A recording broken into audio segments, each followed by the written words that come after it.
How you guys doing today? My name is Muhammad, and many of you guys either know someone that's been affected by drugs in the recent years. Mainly, we just want to know how and why prescription drugs are being abused and what are some effects that it has on teens. What I'm going to be talking about today is the rise of prescription drugs, the effect that it has on the body, and what the FDA is doing to fight back. So, the rise of prescription drugs. According to a survey by teenshelp.com, high schools admitted to taking Adderall and oxycodone. Adderall being at a 21.1% and oxycodone being at a 19.19%. This is very high because you got 10 to 12 graders taking these drugs that they have no idea what's in them and the side effects that it could have on their body.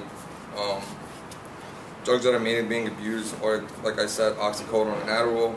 Why are these drugs being abused, you ask? Is because students are being put under a lot of stress.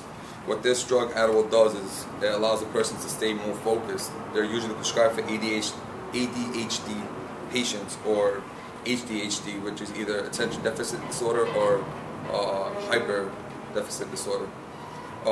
So students are saying that they've been put under a lot of pressure, so Adderall helps them focus, helps them study for tests, SATs, regents, and all that good stuff.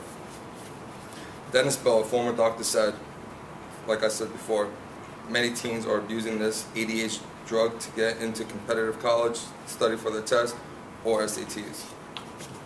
Moving on to oxycodone. Oxycodone is a very addictive drug. Many people get addictive because they were prescribed this drug at first. So maybe they had a knee surgery, a neck surgery, any kind of surgery. So at first it becomes a regular prescription drug, but over time it gets very addictive. Ava, a former teen user, said, "The drug started off as a prescription for me, but it got very addictive, and my tolerance grew less, so I had to be taking a lot more pills to get the high."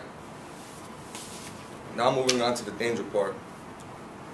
According to the FDA, Adderall has, it's very bad for the heart. What it does is it increases your heart rate. So if you're going to be taking this pill at least once a day to study for your final or midterm or whatever it is, it's going to put a strain on your heart. So that was according to the FDA. That's why I found that. According to a study from Columbia University, many parents don't want their teens taking Adderall because of that. There was, I think, a study in the 80s where Adderall and Ritalin were really bad for kids. Like, a lot of kids were dying from heart attacks. There was this healthy kid that really didn't have anything because doctors could say you have ADHD, but you really don't because there's no way of proving that you do. And he told him you got to take Ritalin, which is similar to Adderall. And later on, the kid ended up dying from a heart attack. Moving on also with these drugs are very easy to get a hold of. You get them on the street for maybe $5, $10 a pill. 2011 survey showed that 1 out of 5 people were affected by knowing a person that died taking these drugs, according to teenhelp.com. In 2010, a former Florida teen killed himself on camera.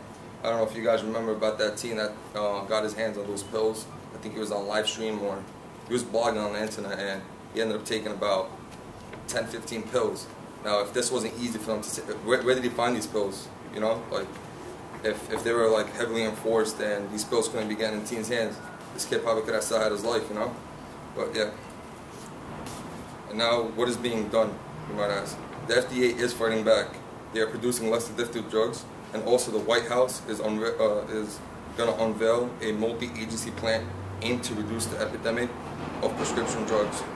So what the FDA is trying to do now is it's trying to, like, there was a study that they did where I think it was the salt effect or sugar effect. They gave some teens sugar and they gave other teens the real pills, and they wanted to see, was it really like their brains playing a mind on them, like, hey, I am addictive, or was it just like because Steve told them it was addictive, it's becoming addictive.